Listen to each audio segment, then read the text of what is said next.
ఒక దేవుడు మనిషైతే తన తల్లికి ఎడమైతే విలపించే అనురాగం విలువెంతో తెలిసేది. చిటికెడు కుంకుమ తల్లికి పంచే కొడుకై పుట్టాలా, కంచికి చేరని కథలా బ్రతుకు విలవిల ఏవాలా.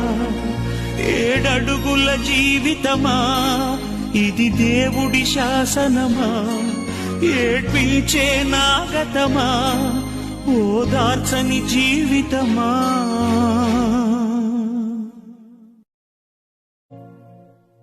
ఒక దేవుడు మనిషైతే తన తల్లికి ఎడమైతే విలపించే అనురాగం విలువెంతో తెలిసేది.